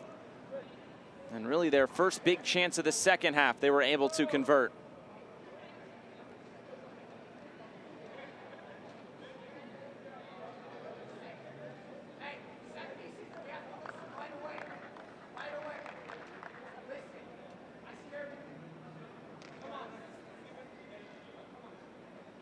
This Indy 11 team had an interesting game earlier this tournament. They were up 3-0. I believe it was the AC Connecticut game. Yeah, they were up 3-0. And they got absolutely lit to pieces at halftime by Kiki Wallace. And he talked about how the entire complex could hear him yelling, and they were winning 3-0, but he understood that, A, it wasn't a 3-0 game. You know, you and I have called a bunch of games together, and you've seen those matches where the scoreline doesn't necessarily reflect on what's going on, right? Maybe you haven't understood that great strike from a Diego Sanchez as he limps off right now in hopes that he's going to be okay. But that some guys that didn't start, he felt comfortable leaving him out there and that they could close the job out. He said the job's not done. Kind of get some of the same thought here in the second half. Up 2-0, not necessarily playing their lights out, if you will. They nick a third goal, and you know, with a couple of minutes to play, just trying to see things out. There's a quality mental fortitude here for this Indy 11 squad. It's Mark Robinson coming on, this bouncing through the area. Favard, one of his first touches since coming on, putting this into a good area, but too close to the goalkeeper, Svetnov. And into the final minute of play. Well, for Queensboro, I'm sure we'll be seeing a lot more of them over the next few years. This looks to be a very talented group.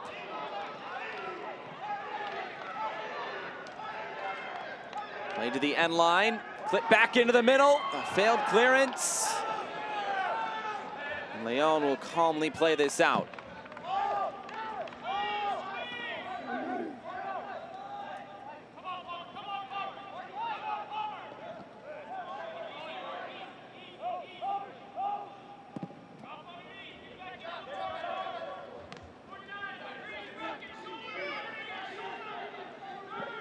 Here's Barker.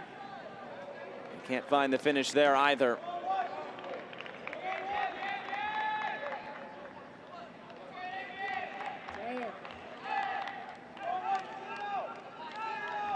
Two minutes of stoppage time at the end of this USL Academy final.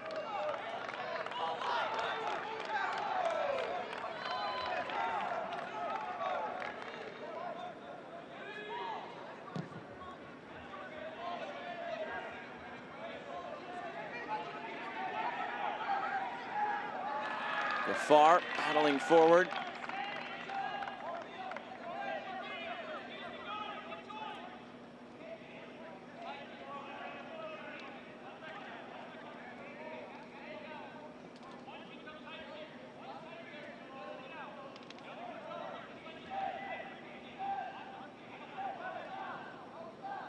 Always curious to see a couple years down the line what names from games like these will pop up. Whether it be for Mark Lowry's new look Indy 11 come 2022, or for Joseph Gombau in 2023 when Queensboro makes its entrance into the USL Championship. Both these clubs have a lot to be proud of through this week. They were 3-0 in the group stage. Only one team can win the final game. As Alt throws this away, it'll see him go into the book. Don't think he'll mind. It's actually 4 minutes of stoppage time at the end of this 70 minutes.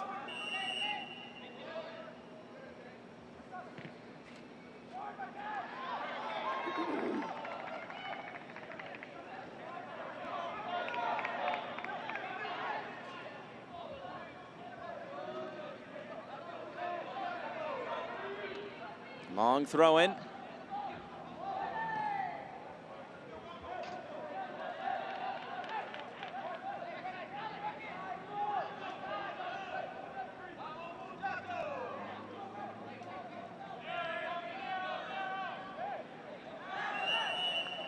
Another whistle and a free kick will send it back to Indy.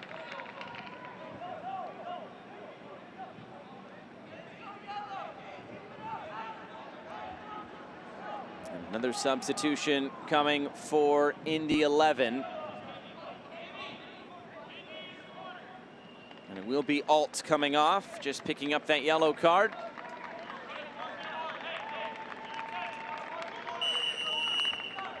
It's Cade Tepe coming on, a 19-year-old.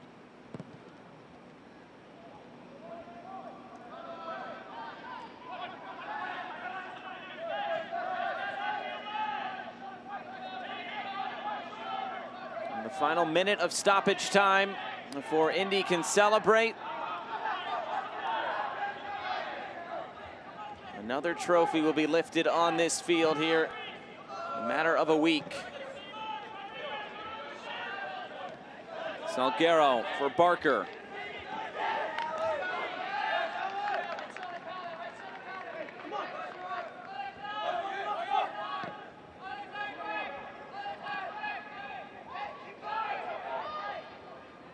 Holt standing this up. It's headed away, but Leon was in there as well. Final 20 seconds. Queensboro finds something to celebrate with a goal.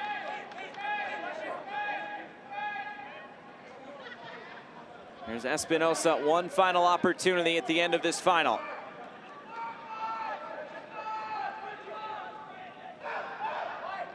Flicked along and headed clear. Torres sends this airborne, and there is the final whistle. Indy 11, USL Academy champions.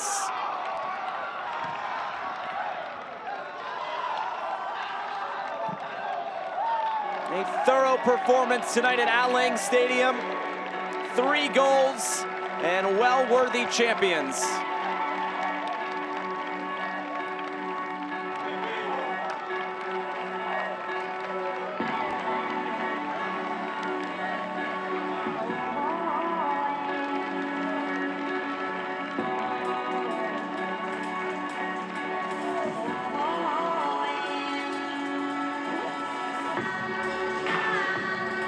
There's a look at Diego Sanchez.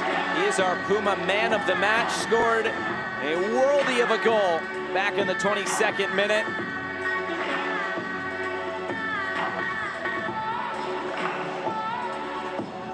Class by all the players, by the way. Notice they celebrated with each other. They understand the journey that these guys have been on, and immediately going over to not only congratulate, if you're Queensboro FC, the guys wearing the white jerseys, but the sportsmanship being shown by Indy 11 players, doubling back to Queensboro FC, saying thank you, heck of a battle. We appreciate the effort put forth.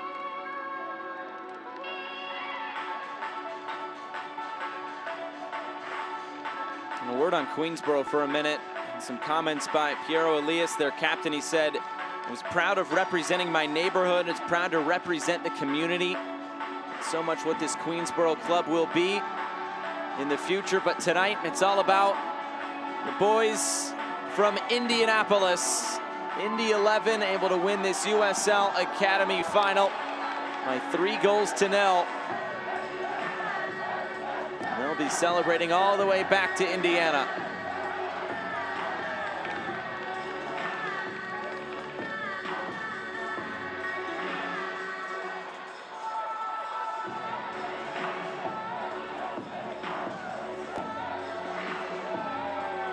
Plenty of good goals.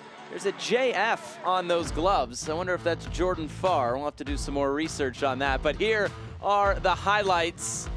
And this was actually the goal line clearance that led to the corner kick that led to the first Indy 11 goal, but a great clearance by Espinosa. Good little step up, and it gave you a glimpse as to what you were going to see, or what we thought we would see from Indy 11 and Gafar. Instead, the first goal comes off of the back line. Diego Rodriguez, beautiful ball whipped into the back post, and the redirect, not as much intent as we thought there would be. Skips up off the deck, beats Paul Rodriguez.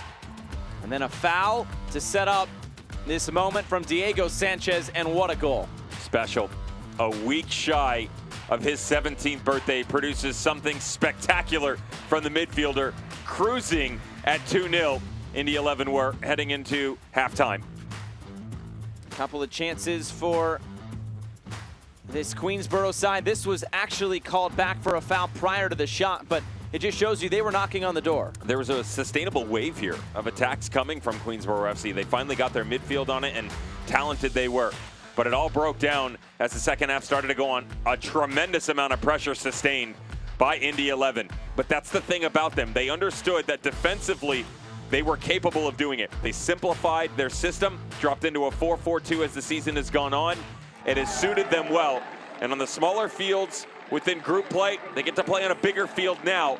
Transitional game, still a main focal point, and one of their key elements. Right up top, Palmer Alt able to finish things off. 3-0 victory for Indy 11. Beautiful for the boys in the white jerseys.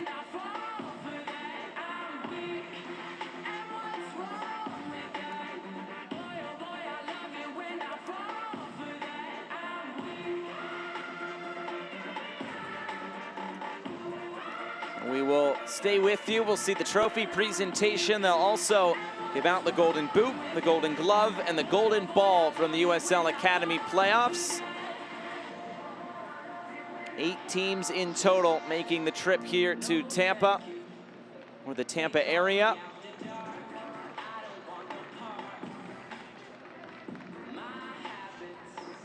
And a hat tip to Liam O'Connell, the USL Academy director, and all of his staff working to put this competition on for all these players. Pretty cool experience, I'm sure.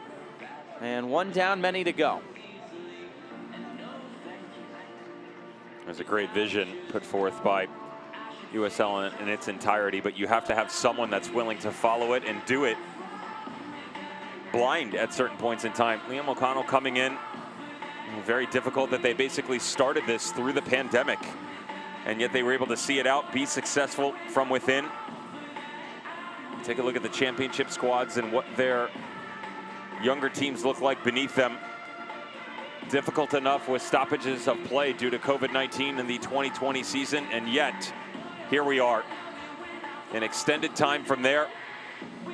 Well worth the hard work that's put in by everybody from the league, and more importantly, all the way down to those young men right there. They have earned this moment, Josh.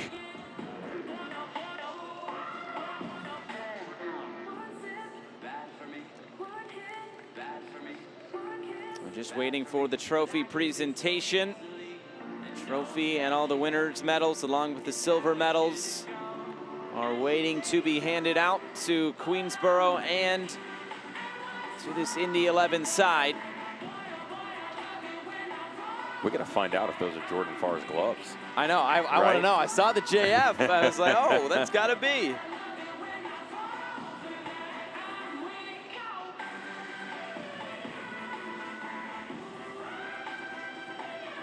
Indy 11 did beat San Antonio, and I know Jordan Farr did spend some time with both those teams this year. Of course, a loan to San Antonio for the playoffs.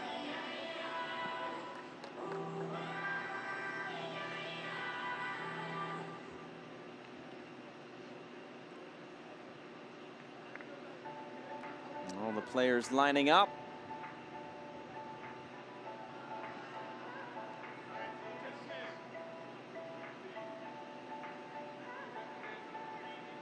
These are the fun ones. You wait, runner-ups are going to go first, and then when you get your moment, calling your name, going out, lifting the cup, getting your medal. These are the ones that as you grow older, you never forget these special moments that you got to share with your teammates.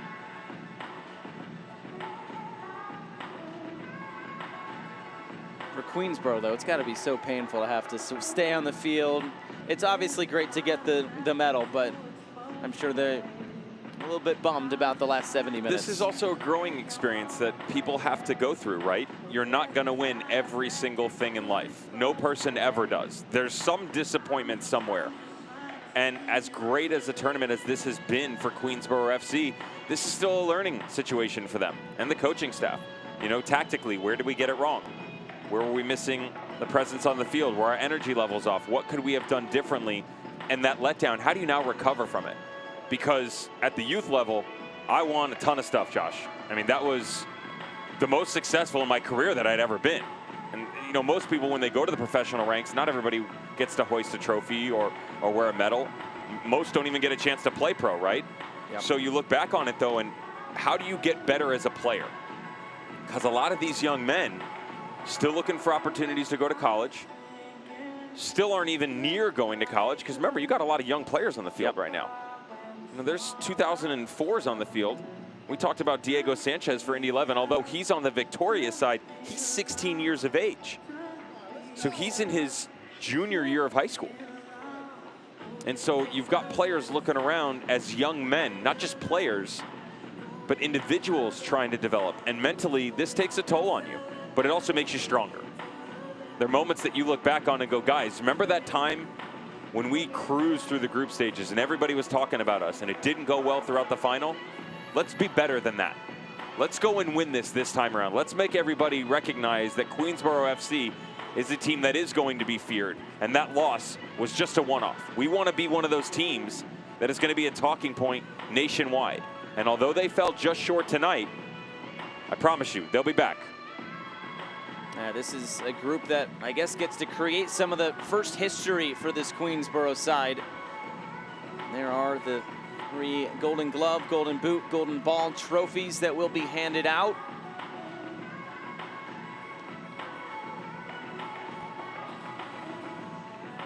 We do have confirmation, by the way, that the gloves being worn by Alex Svetnoff, they're Jordan Farr's.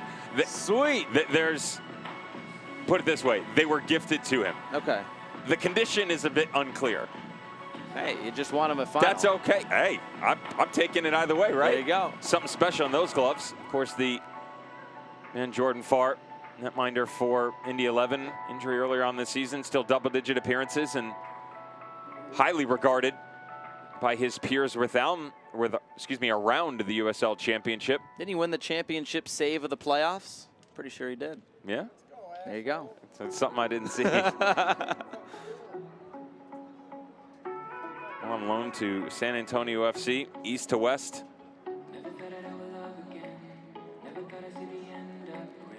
Promise you that John Bush and Bobby Edwards, the trainers for those guys now at the senior level, are going to be very happy with young Svetnoff. Turned 18 years in April. It was a backup summertime. Things a little bit different for number 24 now. See the well wishes at the beginning of the match as well. Mark Lowry, the new coach that has come over from El Paso Locomotive. Ayoze, Brian Rebellon, another new addition. Carl Wimet, Nicky Law. As mentioned, not just the opportunity to play where all the big boys do at Al Lang on this championship quality field, but the chance to wear that jersey, represent the badge, aspire to the guys above you, and to get a promotional video before a big match like this. I'm sure all the guys wearing the jerseys tonight for Indy 11 and Kiki Wallace were happy to receive it. Great to see the support.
ever USL Academy League playoffs final. Needless to say, can we have a round of applause for all the teams that have competed this weekend, please? Well, that is Liam O'Connell, the USL Academy Director, that'll take us through the trophy presentation. We'll listen in at Al Lang. Needless to say, to the players and coaches who participated in today's event, we congratulate you guys for truly being a part of history. This is something that we see being a massive force in the future of the American soccer landscape, not just the pathway to the USL professional ranks. So we thank you guys for being a part of this. We truly do, and we congratulate you for getting this far. Prior to recognizing our finalists and champion for today's final, we actually have 3 individual awards we want to recognize. Golden Glove, Golden Boot, Golden Glove, and Golden Ball for 3 of our best individual performers throughout the course of the tournament, as rated by scouts, coaches, and our sporting department here at the event. So first, to recognize our Golden Ball, I would like our keeper of the tournament to step forward. Alex from Indy 11. Golden Glove, Golden Glove. Come on, Alex. Congratulations, Alex.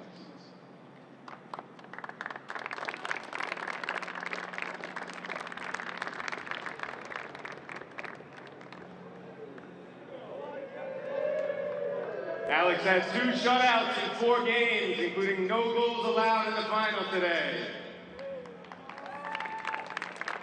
In addition to the few things you see in his hand, you will also be getting a clear audio headset, custom Puma boots, and full Puma gear from head to toe. So make sure we get your info before you leave, okay? Thank you, sir. If you don't mind, step aside, please.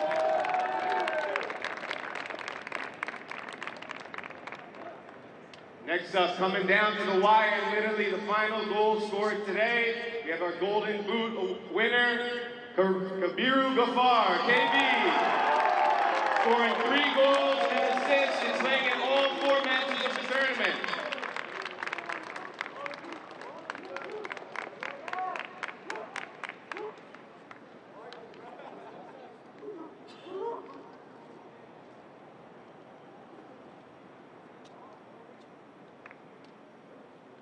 Let's have one more round of applause for our Golden Boot winner, please.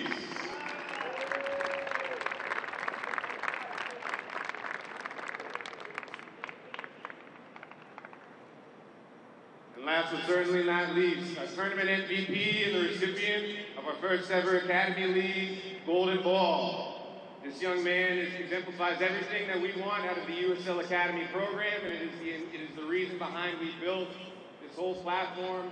I want to design these pathways.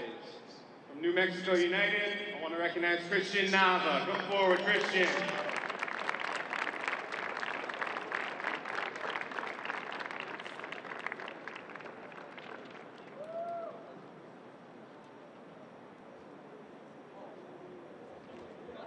As Christian takes his photos, he competed as one of the captains for New Mexico United. He's one of the few individuals at this event already on a professional contract with his senior team, having signed mid-season on a pro deal. So Christian Nava gets the Golden Ball, and Alex Svetnov gets the Golden Glove, and Kamiru Gafar gets the Golden Boot in this USL Academy playoffs.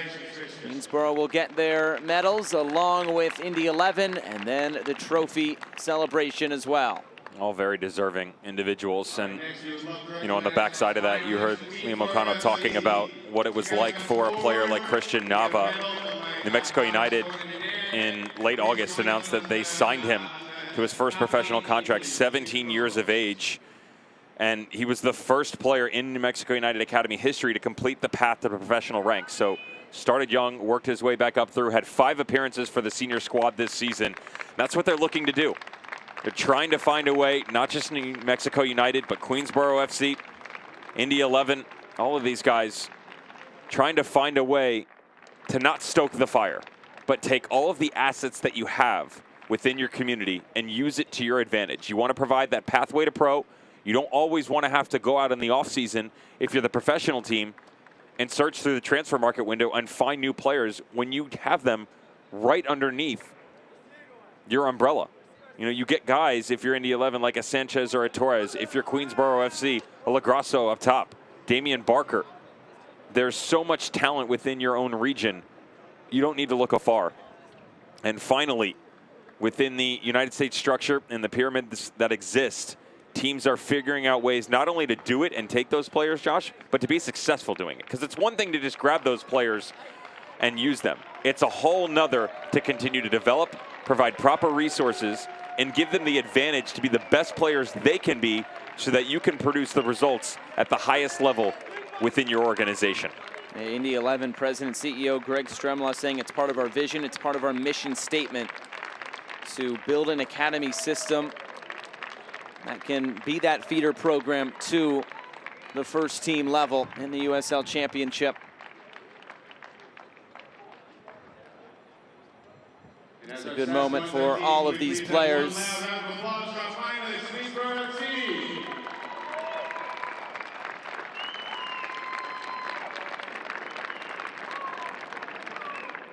Good. Congratulations, gentlemen. As we finish, please slide down to the cones you see over to your right.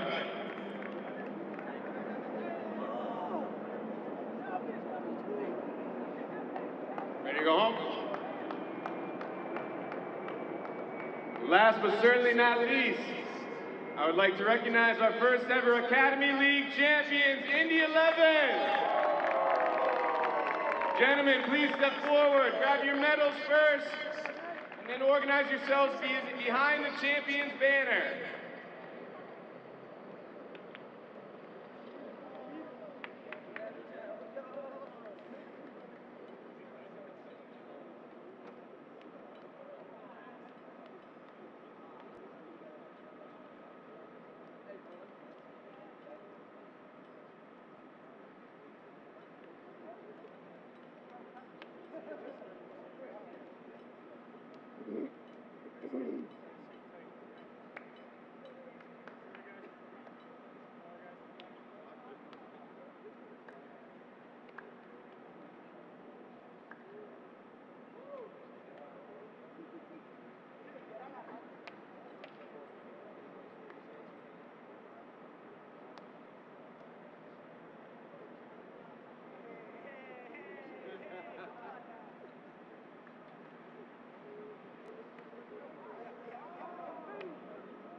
Now Indy 11 getting their medals, and the trophy, of course, will follow.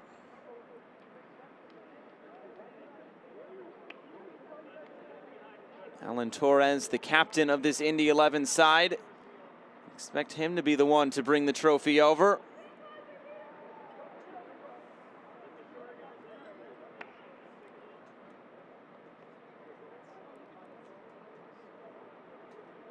All right, I think you guys are still missing something to celebrate properly, though.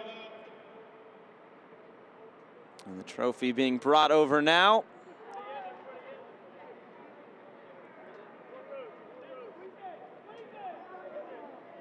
Alan Torres standing next to him. He'll get the trophy in the middle. He'll be the one to raise it. Receiving our first trophy for the Academy League final, Captain Alan Torres.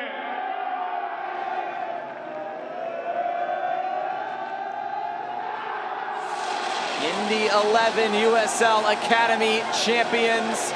3-0 winners in this final over Queensboro. 4-0 in these USL Academy playoffs. And the celebration is on in St. Pete.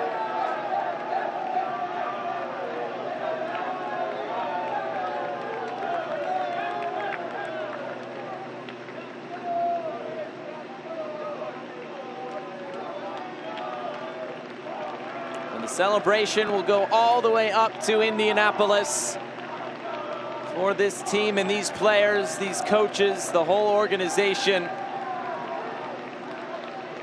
And that'll do it for our coverage tonight. The final game in the USL in League One, the Championship League 2. It's Indy 11 to come away with the title tonight. For our entire crew and broadcast partner Devin Kerr, I'm Josh Eastern saying so long from St. Pete. Indy 11 win the USL Academy Final. We'll talk to you in 2022.